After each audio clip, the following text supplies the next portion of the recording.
saya akan menyampaikan firman Tuhan, yaitu sembuh dari jiwa yang sakit. Loh Pak, bener tak? Ini bukan khotbah di depan rumah sakit jiwa loh Pak. Ya.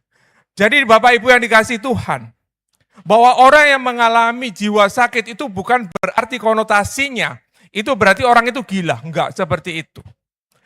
Kita belajar nanti dari firman Tuhan, apa aja ciri-ciri orang yang mengalami masalah di jiwanya itu. Ketika Adam dan Hawa berada di Taman Eden, itu hubungannya dengan Tuhan itu harmonis benar. Dan Tuhan itu memberkati, memberikan segala apa yang dibutuhkan. Tapi ketika dia melakukan dosa, dan akhirnya Tuhan singkirkan dari Taman Eden, di situ kita bisa belajar Bapak Ibu. Ketika dia berada di Taman Eden, itu roh daripada Adam dan Hawa itu hidup. Dan dia bisa berkomunikasi dengan Bapa di sorga.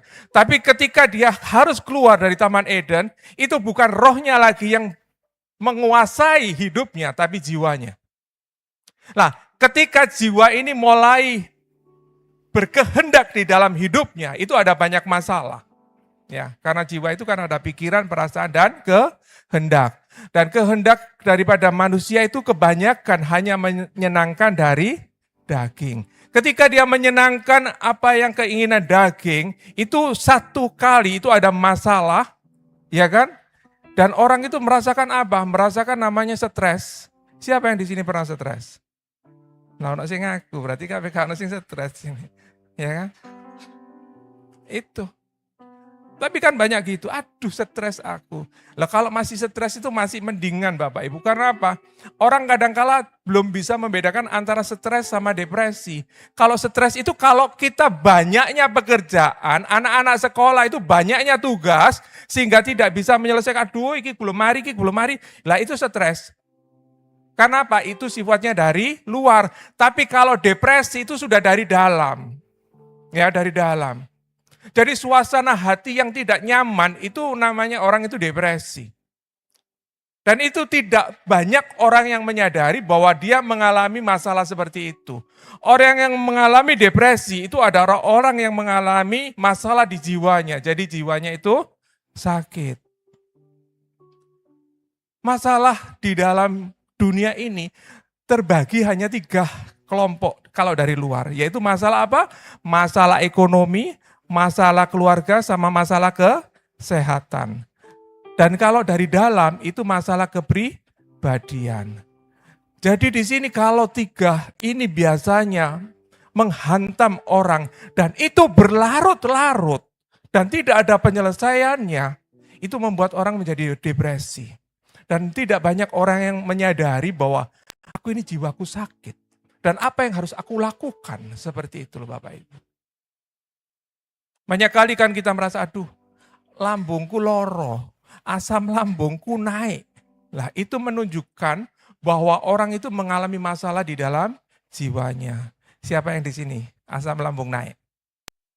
Duh, nah sehat kabeh Pak Harno. Ya, itu. Jadi ada banyak masalah yang dihadapi di dalam dunia ini. Apa yang harus kita lakukan Bapak Ibu ya? Apa yang harus kita lakukan ketika kita itu menghadapi masalah di dalam kejiwaan ini? Apa ciri-cirinya? Kita baca di dalam Markus 5 ayat 1 sampai 20.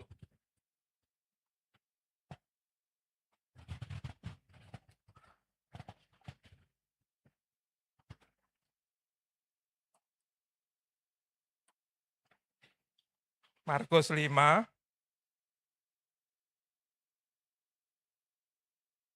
sudah?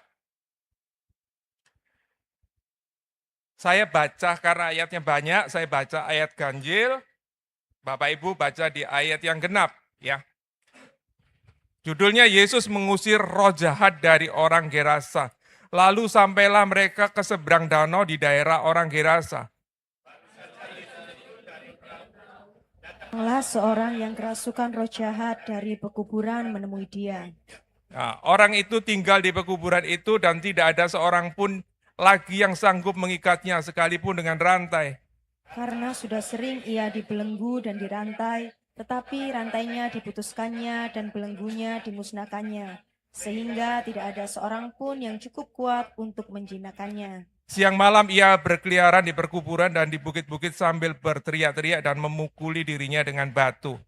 Ketika ia melihat Yesus dari jauh, berlarilah ia mendapatkannya lalu menyembahnya. Dan dengan keras ia berteriak, "Apa urusanmu dengan aku, hai Yesus, Anak Allah yang Maha Tinggi? Demi Allah aku mohon jangan siksa aku."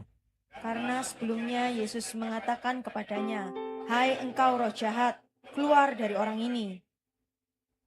Kemudian ia bertanya kepada orang itu, "Siapakah namamu?" Jawabnya, "Namaku Legion, karena kami banyak." Ia memohon dengan sangat supaya Yesus jangan mengusir roh-roh itu keluar dari daerah itu. Adalah di sana di lereng bukit sejumlah besar babi sedang mencari makan. Lalu roh-roh itu meminta kepadanya, katanya, "Suruhlah kami pindah ke dalam babi-babi itu. Biarkanlah kami memasukinya." Yesus mengabulkan permintaan mereka, lalu keluarlah roh-roh jahat itu dan memasuki babi-babi itu. Kawanan babi yang kira-kira 2.000 jumlahnya itu terjun dari tepi jurang ke dalam danau dan mati lemas di dalamnya. Maka larilah penjaga-penjaga babi itu dan menceritakan hal itu di kota dan di kampung-kampung sekitarnya. Lalu keluarlah orang untuk melihat apa yang terjadi. Ayat yang ke-15, mereka datang kepada Yesus dan melihat orang yang kerasukan itu duduk. Sudah berpakaian dan sudah waras. Orang yang tadinya kerasukan legion itu, maka takutlah mereka. Orang-orang yang telah melihat sendiri hal itu menceritakan kepada mereka tentang apa yang telah terjadi atas orang yang kerasukan setan itu dan tentang babi-babi itu. Ayat yang ke-17, lalu mereka mendesak Yesus supaya ia meninggalkan daerah mereka. Pada waktu Yesus naik lagi ke dalam perahu, orang yang tadinya kerasukan setan itu meminta supaya ia diperkenankan menyertai dia. Yesus tidak memperkenalkannya, tapi ia berkata kepada orang itu, "Pulanglah ke rumahmu kepada orang-orang sekampungmu, dan beritahukanlah kepada mereka segala sesuatu yang telah diperbuat oleh Tuhan atasmu, dan bagaimana ia telah mengasihi engkau." Orang itu pun pergilah dan mulai memberitakan di daerah Dekapolis segala apa yang telah diperbuat Yesus atas dirinya, dan mereka semua menjadi heran. Amin. Bapak Ibu yang dikasihi Tuhan, kita baca apa hubungannya dengan yang kita baca di dalam Markus 5 ayat 1 sampai 20. Di sini perikopnya berjudul mengenai Yesus mengusir roh jahat dari orang-orang Gerasa. Ketika saya mempelajari orang-orang yang mengalami masalah di jiwa itu memiliki kesamaan dengan orang-orang yang memiliki kerasukan setan. Ya. Jadi apa aja ciri-cirinya orang yang mengalami gangguan di dalam jiwanya? Yang pertama yang bisa saya pelajari itu kita baca di dalam Markus 5 ayat 2, 3a sama 5a. Baru saja Yesus turun dari perahu, datanglah seorang yang kerasukan roh jahat dari pekuburan menemui dia. Orang itu tinggal di pekuburan, ayat yang ke-5a. Siang malam ia berkeliaran di pekuburan. Yang pertama ciri-cirinya itu apa? Orang yang mengalami masalah di jiwanya, kalau jiwanya sakit itu suka menyendiri. Jadi sukanya menyendiri seperti orang yang kerasukan setan ini. Hidupnya itu di pekuburan. Tidak mau bersosialisasi. Ini loh Bapak Ibu, banyak kali orang-orang yang saya temui yang mengalami masalah di dalam kejiwaan, khususnya dia yang depresi, itu tidak mau melakukan namanya kegiatan-kegiatan. Bahkan kalau sudah parah, untuk ibadah aja dia tidak mau datang. Ini loh, ini yang perlu diwaspadai Bapak Ibu. Jadi orang-orang yang mengalami kejiwaannya itu tergoncang, itu lebih senang itu menyendiri, merenungi nasibnya. Inilah Bapak Ibu.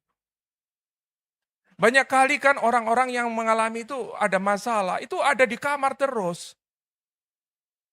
Dan yang lebih memprihatinkan itu apa? Orang-orang yang ada di dalam pekuburan, itu kan dalam arti berhubungan sama roh-roh orang mati. Dan ada banyak kali kalau orang-orang sudah mengalami yang namanya masalah di dalam kejiwaan, mengalami depresi, itu pinginnya apa? Mati. Saya kadang Kalau ketemu orang itu, aduh, sudah Tuhan itu enggak bisa nolong aku kok. Aku capek hidup ini. Dia ngatakan gitu. Aku kepingin mati. Nah, saya cuma ngomong, kalau ketemu sama Tuhan Yesus. Inilah Bapak Ibu. Seperti orang yang kerasukan setan ini.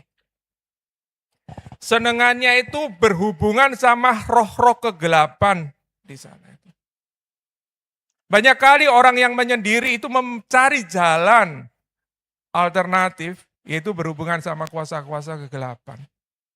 Supaya apa? Supaya masalahnya itu cepat selesai.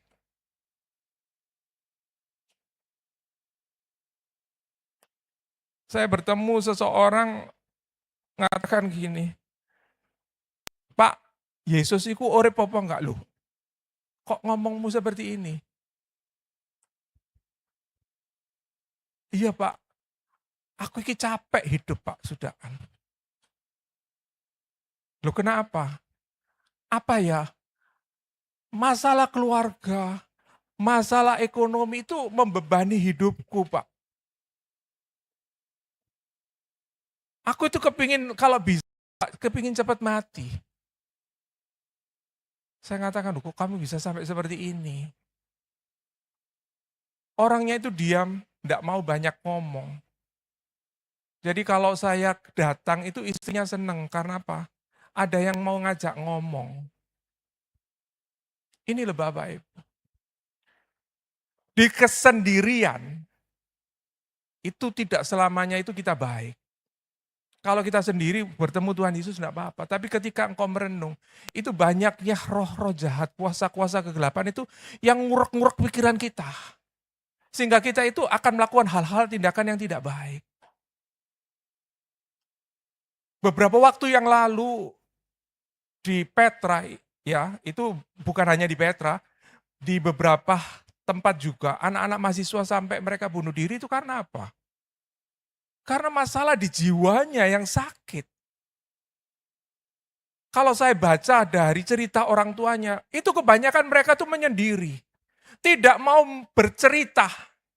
Seperti orang yang kerasukan setan ini, tidak mau bercerita. Dan dia lebih senangnya itu berada di kuburan, ketemu dengan kuasa-kuasa kegelapan. Akhirnya apa? Tindakan-tindakan konyol itu yang dia lakukan. Dia akhirnya terjun dari atas jatuh. Seperti itu Bapak Ibu. Hati-hati. Kalau engkau sekarang ini memiliki, aduh kok ada kekosongan di dalam hati. Terus Bapak Ibu memutuskan untuk menyendiri, itu hati-hati. Itu ada masalah di dalam jiwa kita. Yang kedua yang saya pelajari apa? Di dalam Markus 5 ayat yang ketiga B sampai 4 itu tidak bisa dikendalikan. Ya, ayat yang ketiga B. Tidak ada seorang pun lagi yang sanggup mengikatnya sekalipun dengan rantai karena sudah sering dibelenggu dan dirantai, tetapi rantai itu diputuskan, dibelenggu, dipatahkan. Tidak seorang pun yang kuat untuk menyinakkan. Orang yang mengalami masalah di kejiwaan itu tidak bisa dikendalikan. Diomongi gimana pun itu kadang angel, keras kepala. Jadi dia memiliki prinsip sudah, aku harus lakukan sudah seperti inilah hidupku. Ini yang terbaik. Makanya itu banyak kali orang-orang yang mengalami gangguan di dalam kejiwaan itu, kita itu kalau mau memberikan nasihat itu harus hati-hati Bapak Ibu. Apalagi kalau misalkan Bapak Ibu memiliki pasangan hidup atau anak yang mengalami NPD. Pernah dengar NPD? Itu.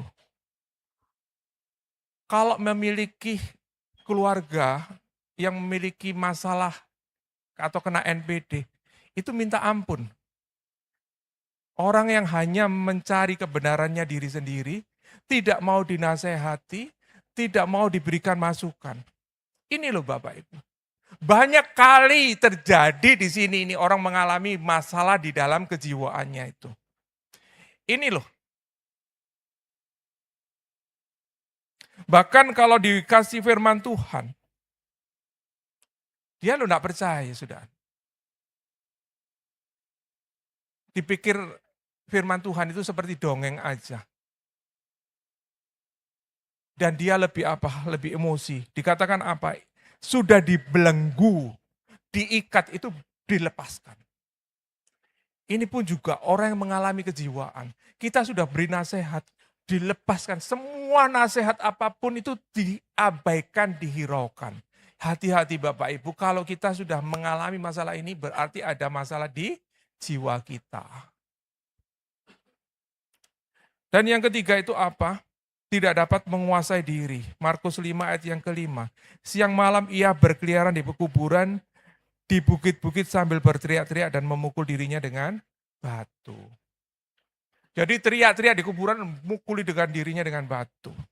Ini orang yang mengalami masalah kejiwaan, sudah depresi, ini udah perilakunya itu menyimpang banget. Saya pernah ketemu seseorang mengalami masalah, dia mengatakan, aduh hidupku kok seperti ini. Yang dia makan itu apa? Dia blender lombok. Lombok satu mangkok itu dimakan. Saya kira, ini piye tuh orang ini? Dia mengatakan, saya makan. Lombok itu tak blender, kemudian nak makan. Loh, pakai apa? Ya enggak pakai apa-apa. Ini loh Bapak Ibu, orang yang mengalami depresi, mengalami masalah kejiwaan itu sampai mengalami masa-masa seperti itu. Bahkan saya pernah menemui seorang, waktu itu belum jadi seorang pemuda ya, masih anak-anak. Mengalami masalah kejiwaan. Di rumah itu marah-marah terus. Bahkan dia mengatakan gini, Om, Yesus itu hidup enggak? Aku enggak percaya sama Yesus. Yesus tidak akan pernah bisa menyembuhkan aku. Mengatakan seperti itu. Bahkan dia mau melakukan tindakan yang konyol. Ambil pisau, taruh di sini. Ini loh Om, saya cuma lihat aja. Saya tidak akan banyak komentar sama orang-orang seperti pisau di sini. Bahkan pernah mau bakar rumah sekali. Seperti itu. Itu anak. Usianya waktu itu masih 12 tahun. Saya sampai gini, ini anak masalah jiwanya kok seperti ini. Ini loh Bapak Ibu. Kalau kita sampai titik tidak dapat menguasai diri, ngamuk terus, ngamuk dan ngamuk. Hati-hati, itu ada masalah di dalam kejiwaan kita. Seperti apa yang dilakukan oleh orang yang kerasukan roh jahat ini. Marah dan melukai dirinya sendiri. Bahkan beberapa tahun yang lalu saya pernah membaca artikel 76 anak perempuan di Magetan itu melukai dirinya karena apa? Depresi. Jadi tangannya itu disobek-sobek sama cutter. Coba seperti itu. Jadi dalam arti orang yang mengalami masalah kejiwaan itu bukan hanya orang dewasa, tapi itu sudah menjangkiti anak-anak bahkan remaja. Hati-hati bagi orang tua kalau melihat ciri-ciri anak yang suka menyendiri, tidak bisa dikendalikan, tidak bisa menguasai diri, itu jiwanya ada masalah. Seperti orang yang kerasukan roh jahat ini. Dan ada banyak kali kalau kita jumpai, mungkin kita tidak pernah menyadari, tapi itu banyak kali kita melihat di dalam keluarga kita, melihat di orang-orang terdekat kita, orang yang mengalami masalah di dalam kejiwaan. Dan ini loh Bapak Ibu yang harus kita antisipasi. Dan saya cuma memberikan tips aja dari apa yang pernah saya alami, ya, menghadapi orang-orang seperti itu. Ketika kita menghadapi orang-orang yang mengalami dalam kejiwaan, itu dengarkan aja keluhan tanpa menghakimi. Jadi kalau ada orang yang mengalami masalah kejiwaan, kita tidak terlalu banyak ngomong. Dan jangan menghakimi, oh kamu, dia malah marah. Jadi kita dengarkan aja, supaya dia mengeluarkan unek-uneknya itu loh. Ngomong, biar ben ngomong terus aja ngomong. Kita menjadi pendengar yang setia. Jadi kalau toh kita harus memberikan komentar, berilah komentar yang positif. Jangan menyudutkan dia. Itu akan memperparah mereka. Ya. Dan kita harus sabar dan empati. Terus apa yang harus kita lakukan? Ya. Ketika kita itu menghadapi masalah di dalam kejiwaan. Di dalam ayat Markus 5 ayat yang ke-6 dikatakan, ketika ia melihat Yesus dari jauh, berlarilah ia mendapatkan lalu menyembah. Orang yang mengalami gangguan jiwa itu datang kepada Yesus.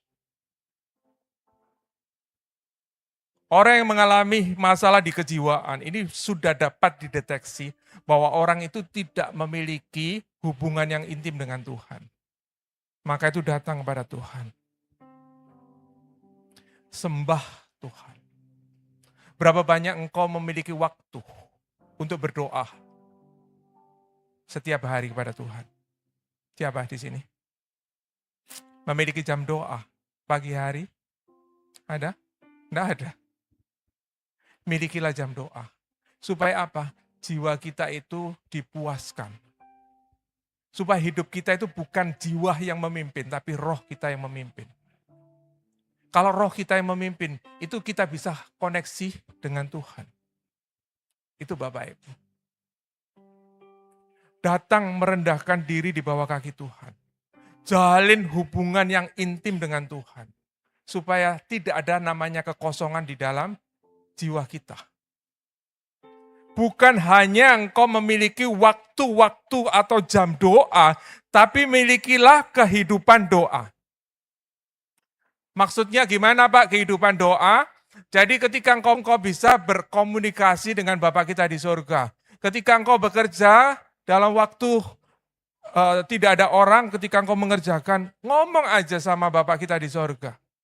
Ketika engkau ibu-ibu mengasuh anakmu, ngomong aja sama Bapak di surga, apa yang menjadi keluhanmu. Jadi dalam arti kalau kita datang kepada Tuhan itu tidak harus. Kita itu datang masuk kamar berlutut dalam arti formal seperti itu. Yang Tuhan inginkan apa? Hubungan itu terus terjalin dalam hidup kita dengan Tuhan. Jadi ketika ibu-ibu, ketika engkau memasak, berbicara sama Tuhan. Tuhan, terima kasih. Engkau memberkati dengan masakan yang ada ini. Aku percaya bahwa makanan ini akan menjadi kesehatan buat keluargaku. Ucapkan seperti itu. Sulit Pak, seperti itu. Awalnya sulit. Tapi untuk mengawali doa, itu harus dipaksa. Harus dipaksa. Jadi seperti seorang anak kecil, bagaimana Bapak Ibu kalau mengasuh anak kecil? Sulit enggak untuk makan? Sulit. Tapi harus dipaksa. Kalau dipaksa dan dia akhirnya tumbuh dewasa dan dia mengerti dan menjadi namanya kebutuhan. Kalau dia mengerti bahwa itu kebutuhan maka akan mendisiplin dirinya. Itu. Seperti halnya doa. Awalnya di dalam hidupmu. Dan kau akan merasakan di situ timbul yang namanya kasih mula-mula itu di dalam hatimu kepada Tuhan. Dan yang saya memberikan tips aja, banyak kali gini, Pak kalau saya doa loh Pak, kadang itu pikiranku melayang. Saya memberikan tips aja, kalau waktu engkau berdoa di rumah, ya berdoa di rumah, masuk ruangan, buat aja ruangannya itu gelap. Ketika waktu konsentrasi itu terpecah, kita ingat apa? Tidak usah pejamkan mata. Ketika kita tidak memejamkan mata, itu banyak kali kita pikiran tidak akan melayang-layang. Ya, tidak akan melayang-layang. Dan kalau memang Bapak Ibu kuat, sujud. Itu membuat kita itu bisa fokus berdoa. Itu yang saya lakukan. Ketika mulai pikiran itu di kuasa-kuasa kegelapan itu enggak, pikiran yang dulu-dulu atau kapan itu mempengaruhi, itu saya melek. Gitu loh. Tapi jangan ketika engkau bisa merasakan hadirat Tuhan, berilah waktu jeda untuk Tuhan berbicara. Bagaimana Pak, kita itu bisa merasakan bahwa Tuhan itu berbicara. Berilah waktu. Jangan Bapak Ibu datang kepada Tuhan terus ngomong aja. Berilah waktu untuk Tuhan ngomong. Memang kita tidak selalu bisa mendengarkan secara audible. Memang ada beberapa orang yang bisa audible. Tapi kita bisa merasakan bahwa Tuhan itu berbicara. Tiba-tiba, ini loh nak, kamu lakukan seperti ini. Engkau akan merasakan itu. Belajar Bapak Ibu, karena apa? Itu yang menjadi pegangan di dalam hidup kita. Banyak kali kita itu salah di dalam melangkah, Firman itu semestinya bukan untuk kita, tapi kita imani akhirnya tidak jadi kenyataan. Tapi biarlah kita ketika berdoa, kita belajar untuk belajar mendengar suara Tuhan. Itu. Ya. Yang berikutnya, mengapa Tuhan Yesus itu mau menjumpai orang yang terpuruk dan terbuang? Kalau kita baca di dalam Markus 5 ayat 1 sampai 2, lalu sampailah mereka di seberang danau di daerah orang Gerasa. Itu. Baru saja Yesus turun dari perahu, datanglah seorang yang kerasukan roh jahat dari pekuburan menemui dia. Kenapa sih Tuhan itu kok mau menjumpai orang yang terpuruk dan terbuang? Karena Yesus itu peduli. Sekarang yang menjadi pertanyaan, ketika kita terpuruk, siapakah orang yang mau datang pada kita? Adakah orang yang mau memperhatikan kita? Saudarakah mau memperhatikan kita? Apalagi kalau kita dalam tingkat ekonomi benar-benar di bawah. Orang yang maaf kata, itu tingkat ekonominya kalau dibilang maaf Bapak Ibu, dibilang kere, ya, itu seperti harimau. Ditakuti banyak orang. Ayo sekarang kalau orang itu memang dalam kondisi ekonominya itu betul-betul terpukul, datang ke rumah seseorang, seringkali apa? Omong ndak ono, ditutup.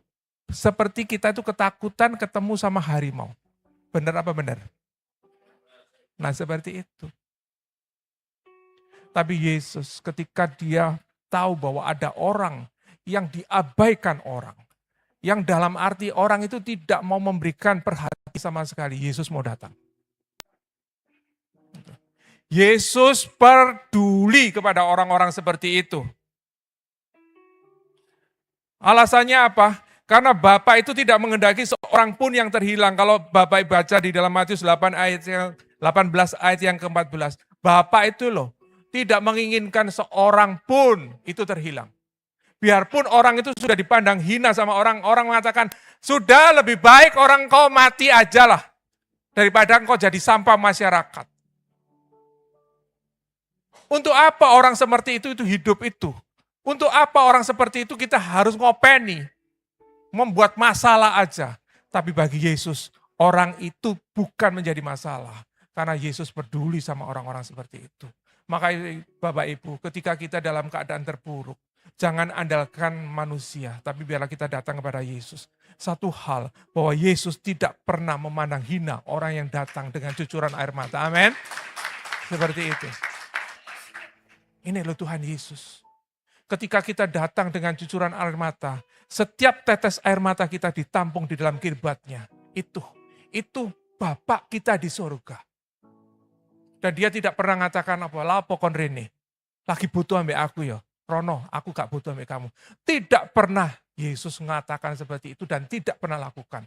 Dan yang dia lakukan apa? Ketika engkau datang dengan hati yang remuk, Tuhan Yesus rangkul. Itulah Tuhan kita yang penuh dengan kasih. Amin. Itu. Mengapa Tuhan Yesus itu mau menjumpai orang yang terbuang? Yang pertama itu Tuhan Yesus peduli. Yang kedua, itu hanya Tuhan Yesus yang tahu cara untuk memulihkan dan melepaskan kita dari masalah. Kita baca di dalam Markus 5 ayat 9 dan 15. Ia bertanya kepada orang itu, siapakah namamu? Jawabnya, namaku Legion karena kami banyak. Ayat yang ke-15. Mereka datang kepada Yesus dan melihat orang yang kerasukan itu duduk, sudah berpakaian dan sudah waras. Orang yang tadinya kerasukan legion, mereka pun merasa takut. Tidak ada orang yang bisa menyembuhkan atau menolong orang yang kerasukan setan. Yesus tahu caranya bagaimana menyembuhkan orang itu. Ketika engkau Bapak Ibu ada masalah apa yang membuat jiwamu merana, datang kepada Yesus. Bahwa Yesus memiliki banyak cara untuk menolong engkau. Tidak perlu engkau mengatakan Tuhan caranya seperti ini, tidak perlu. Karena apa? Cara Yesus itu unlimited. Kalau mengatakan bahwa Yesus punya 1001 cara, itu Aladin. Kalau Yesus itu caranya adalah unlimited dan tidak pernah kita bisa terdeteksi. Karena apa? Dia adalah Allah yang kreatif dan inovatif. Amin. Dia akan menolong engkau. seperti ini. Orang yang kerasukan setan itu sudah duduk berpakaian waras, semula dia telanjang berpakaian. Sembuh karena Yesus. Ketika engkau mengalami masalah apapun yang membuat jiwamu tergoncang, datang kepada Yesus. Banyak datang beribadah, banyak datang untuk bersekutu dengan Tuhan, karena dia itu kenapa kita itu harus datang kepada Yesus. Karena Yesus itu yang dapat menolong kita. Mengapa kok Yesus itu dapat menolong kita? Karena Tuhan Yesus itu yang menciptakan kita. Di dalam Yohanes 1 ayat yang ketiga berkata ini, segala sesuatu dijadikan oleh dia, dan tanpa dia tidak ada satupun yang telah jadi dari segala yang telah dijadikan. Jadi dalam arti apa? Kalau Yesus itu yang menciptakan kita, berarti dia mengerti semua apa yang menjadi kelebihan kekurangan kita. Kalau Bapak Ibu memiliki kendaraan, dan saya itu misalkan, ini contoh aja, bahwa saya itu yang menciptakan mobil, anggap aja Daihatsu, ya. Bapak Ibu itu memiliki kendaraan Daihatsu. Bapak Ibu datangnya ke saya atau pergi ke orang lain? Ke saya kan? Karena apa? Saya yang menciptakan. Jadi ketika Bapak Ibu datang, ya mungkin Bapak Ibu ngomong, tapi dari kejauhan itu saya sudah tahu kalau kendaraan Ibu, oh kelotok-kelotok, ledek-ledek, oh salahnya ini. Dia tahu. Karena apa? Dia yang menciptakan. Beda sama orang yang membetulkan, yang tidak menciptakan, dia akan tanya, gimana rasanya? Kleteknya ya apa? Klotoknya ya apa? Ngomongnya seperti itu. Karena apa? Bukan menciptakan, tapi Yesus ini yang menciptakan Bapak, Ibu, dan saya. Jadi ketika kita datang, sebelum kita ngomong pun, dia sudah mengetahui apa yang menjadi keluhan di dalam hidup kita. Karena dia yang menciptakan. Kemudian yang kedua, mengapa Tuhan Yesus dapat menolong kita? Di dalam Ibrani 4 ayat yang ke-15, karena Tuhan Yesus dapat merasakan apa yang kita rasakan. Ibrani 4 ayat yang ke-15, sebab imam besar yang kita punya bukanlah imam besar yang tidak dapat turut merasakan kelemahan kita, sebaliknya sama dengan kita, ia telah dicobai hanya tidak berbuat dosa. Yesus itu ngalami sendiri, gimana sih orang itu benar itu digoncangkan seperti itu. Tingkat depresinya itu lebih dari semuanya. Karena apa? Sampai tetesan darah keringatnya itu. Itu tingkat depresi, tingkat tinggi sudahan. Dan itu dialami Yesus. Makanya itu ketika Bapak Ibu datang kepada orang untuk mungkin aja konseling. Itu kalau orang itu pernah ngalami, itu kita bisa merasa, oh iya kamu pernah ngalami berarti caranya itu bisa saya contoh. Ini Yesus tuh pernah ngalami semuanya, makanya itu kita tidak salah kalau kita datang kepada Yesus. Karena Yesus yang bisa menolong kita. Oleh sebab itu Yesus mengatakan apa di dalam Matius 11 ayat 28 sampai 30 ngomong gini, marilah kepadaku semua yang letih lesu dan berbeban berat, aku akan memberikan kelegaan kepadamu. Pikulah kuk yang kupasang dan belajarlah kepadaku, karena aku lemah lembut dan rendah hati, dan jiwamu akan mendapatkan ketenangan. Sebab kuk yang kupasang itu enak dan bebanku pun ringan. Yesus ngundang kita, kalau kita ada masalah di dalam jiwa kita, atau apapun beban dalam hidup kita. Tuhan Yesus mengatakan apa? Ayo nak, sini lo nak. Sini, kon dateng orang aku. Aku ini lemah lembut. Tidak akan ketika kau mengutarakan apapun, aku akan bentak-bentak seperti mungkin orang tuamu ada di dalam dunia. Tidak, aku ini lemah lembut. Belajarlah kepadaku. Yesus mengatakan ini. Marilah kepadaku semua yang letih lesu dan berbeban berat. Ini artinya apa? Letih lesu dan berbeban berat. Ini tekanan baik dari dalam maupun dari luar. Wis. Rasane kalau orang Jawa ngatakan wis dodoku ampek bisa nih sudah. Tinggal mau game aja karena masalah begitu berat. Tapi Yesus mengatakan, ayo datang kepada aku. Dan Tuhan Yesus mengatakan apa? Dipasang kuk seperti halnya sapi yang dipakai untuk membajak atau dipakai untuk seperti apa itu zaman dulu namanya cikar. Ya kan? Itu. Ketika engkau dipasang Tuhan, jangan engkau lari-lari, tapi biarlah kita mau menurut. Nurut aja sama Tuhan. Dan dikatakan apa? Jiwamu akan mendapatkan ketenangan. Ini loh Bapak Ibu yang kita cari. Hanya Yesus. Dan yang ketiga, mengapa Tuhan Yesus itu mau menjumpai orang yang terpuruk? Kalau kita baca di dalam Markus 5 ayat 11 sampai 13. Markus 5. Di lereng bukit itu sekawan besar babi sedang mencari makanan, lalu roh-roh itu memohon kepadanya, suruhlah kami pindah ke dalam babi-babi itu, biarlah kami memasuki babi-babi itu. Yesus mengabulkan permohonan mereka, lalu keluarlah roh-roh jahat dan memasuki babi-babi itu. Kawanan babi yang kira-kira 2.000 jumlahnya itu terjun dari tebing yang curam ke dalam danau dan mati lemas. Ini artinya apa? Bahwa kita itu berharga di mata Tuhan. Ya. Kita itu berharga di mata Tuhan. Seperti yang saya katakan tadi, Tuhan Yesus itu peduli. Karena apa? Kita itu berharga di mata Tuhan. Di dalam Yesaya 43 ayat yang keempat-a berbunyi seperti ini. Oleh karena engkau berharga di mataku dan mulia, aku ini mengasihi engkau. Engkau itu semua Bapak Ibu, engkau adalah orang-orang yang berharga di mata Tuhan. Datang kepada Tuhan Yesus. Apa yang menjadi problem masalahmu yang membuat jiwamu tertekan? Masalah ekonomi kah? Masalah keluarga kah? Atau masalah kesehatan? Yang mungkin sampai hari ini engkau tidak mendapatkan jawaban. Apa yang selama ini mungkin kau sudah doakan, itu belum ada titik terang. Tetaplah berharap kepada Tuhan. Bahwa di dalam Yesus pasti ada jalan keluar.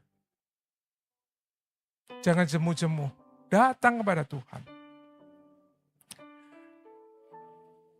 Mengapa masalah itu Tuhan izinkan terjadi? Kalau kita baca di dalam Markus 5:14-16 bunyinya seperti ini. Penjaga-penjaga babi itu lari dan menceritakan hal itu di kota, di desa-desa sekitarnya, lalu keluar orang untuk melihat apa yang terjadi. Mereka datang kepada Yesus dan melihat orang yang kerasukan duduk, sudah berpakaian, sudah waras, dan orang yang tadinya kerasukan legion ini mereka pun merasa takut. Orang-orang yang telah melihat sendiri itu menceritakan kepada mereka tentang apa yang telah terjadi atas orang kerasukan setan itu dan tentang babi-babi itu. Kalau Tuhan izinkan masalah itu terjadi dalam hidupmu, itu untuk apa? Menyatakan kemuliaan.